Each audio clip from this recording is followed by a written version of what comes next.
আসসালামু আলাইকুম। আজকে আমরা সাহিত্য পাঠের বাংলা নব্যলেখকদিগের প্রতি নিবেদন গদ্যটি পড়ব। লিখেছেন বঙ্কিমচন্দ্র চট্টোপাধ্যায়। লেখক পরিচিতি: বঙ্কিমচন্দ্র চট্টোপাধ্যায় 1838 খ্রিস্টাব্দে 26শে জুন পশ্চিমবঙ্গে 24 পরগনার কাঁঠালপাড়া গ্রামে জন্মগ্রহণ করেন। বাংলা ভাষায় প্রথম শিল্পসম্মত উপন্যাস রচনার কৃতিত্ব তারই। তার পিতা যাবজ্চন্দ্র চট্টোপাধ্যায় ছিলেন ডেপুটি কালেক্টর। 1858 খ্রিস্টাব্দে কলিকাতা বিশ্ববিদ্যালয়ের অধীনে বিএ পরীক্ষায় উত্তীর্ণ প্রথম স্নাতকদের মধ্যে তিনি একজন। পেশাগত জীবনে তিনি ছিলেন ম্যাজিস্ট্রেট। এই চাকরি সূত্রে খুলনার ম্যাজিস্ট্রেট হিসেবে যোগদান করে তিনি নীলকরদের অত্যাচার দমন করেছিলেন। দায়িত্ব পালনে তিনি ছিলেন নিষ্ঠাবান। যোগ্য বিচারক হিসেবে তার খ্যাতি ছিল। বাংলা সাহিত্য চর্চায় অসাধারণ সাফল্য অর্জন করেছিলেন তিনি। উপন্যাস ও প্রবন্ধ রচনার বাইরে বঙ্গদর্শন 1872 পত্রিকা সম্পাদনা ও প্রকাশ তার জন্য অন্যতম কীর্তি। 1852 খ্রিস্টাব্দে সম্পাদ প্রভাকর পত্রিকায় কবিতা প্রকাশের মাধ্যমে তার সাহিত্য চর্চা শুরু। বঙ্কিমচন্দ্রের গ্রন্থসংখ্যা 34। তার রচিত প্রথম উপন্যাস দুর্গেশ নন্দিনী। তার অন্যান্য উল্লেখযোগ্য উপন্যাস হল কপালকুণ্ডলা, মৃণালিনী, বিষবৃক্ষ, কৃষ্ণকান্তের উইল, চন্দ্রশেখর, আনন্দমঠ, দেবী চৌধুরানী, রাজসিংহ, সীতারাম। রাজমোহনস ওয়াইফ নামে একটি ইংরেজি উপন্যাসও তিনি রচনা করেছেন। বঙ্কিমচন্দ্র ধর্ম, দর্শন, সাহিত্য, ভাষা ও সমাজ বিষয়ক অনেক প্রবন্ধ রচনা করেছেন।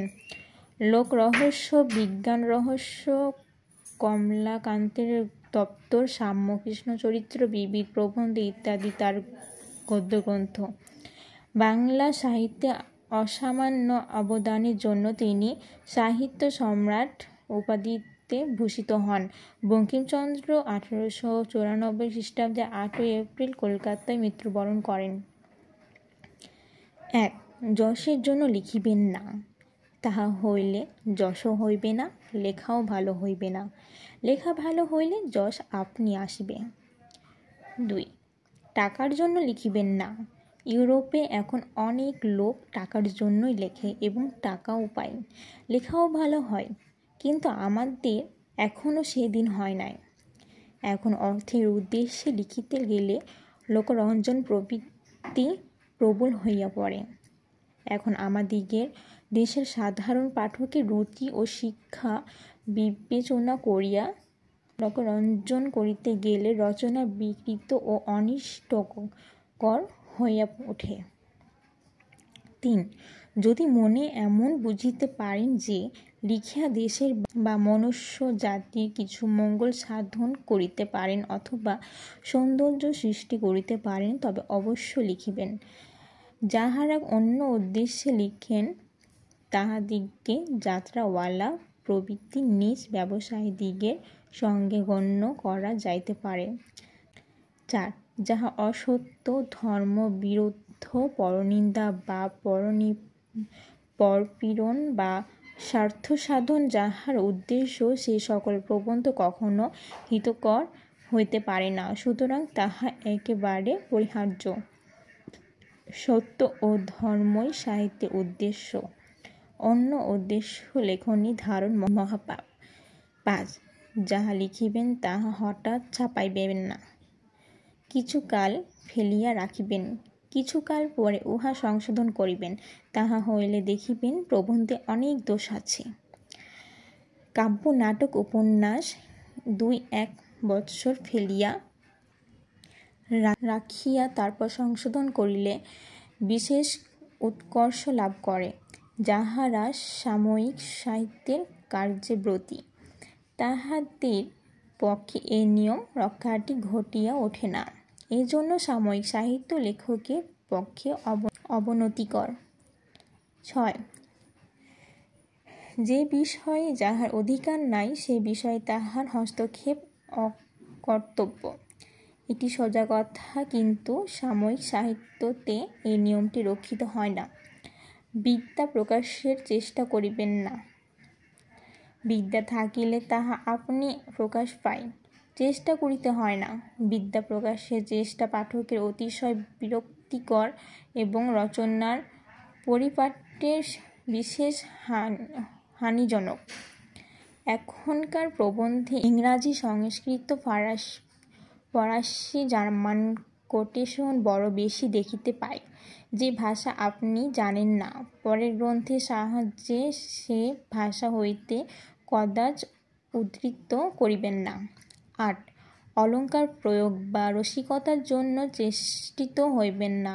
স্থানে স্থানে অলঙ্কার বা ব্যঙ্গের প্রয়োজন হয় বটে। লেখকের ভাণ্ডারে এ সামগ্রী থাকিলে প্রয়োজন মতে আপনি আসিয়া পৌঁছিবে। ভাণ্ডারে না থাকিলে মাথা কুটিলেও আসিবে না। অসময়ে বা শূন্য ভাণ্ডারে অলঙ্কার প্রয়োগের বা রসিকতার চেষ্টার মতো অকদর্য আর কিছুই নাই। ৯. যে স্থানে অলঙ্কার বা ব্যঙ্গ বড় সুন্দর বলিয়া বোধ হইবে, সেই স্থানটি কাটিয়া দিবে। এটি প্রাচীন বিধি, আমি সে কথা বলি না, কিন্তু আমার পরামর্শ এই যে সেই স্থানটি বন্ধুবর্গকে পুনঃ পুনঃ পড়িয়া শুনাইবে। যদি ভালো না হইয়া থাকে, তবে ২-৪ বার পড়িলে লেখকের নিজেরই আর উহা ভালো লাগিবে না, বন্ধুবর্গের নিকট পড়িতে লজ্জা করিবে, তখন উহা কাটিয়া দিবে। ১০. সকল অলঙ্কারের শ্রেষ্ঠ অলঙ্কার সরলতা। যিনি সোজা কথায় আপনার মনের ভাব সহজে পাঠককে বুঝাইতে পারেন, তিনি শ্রেষ্ঠ লেখক। কেননা লেখার উদ্দেশ্য পাঠককে বুঝানো। ১১.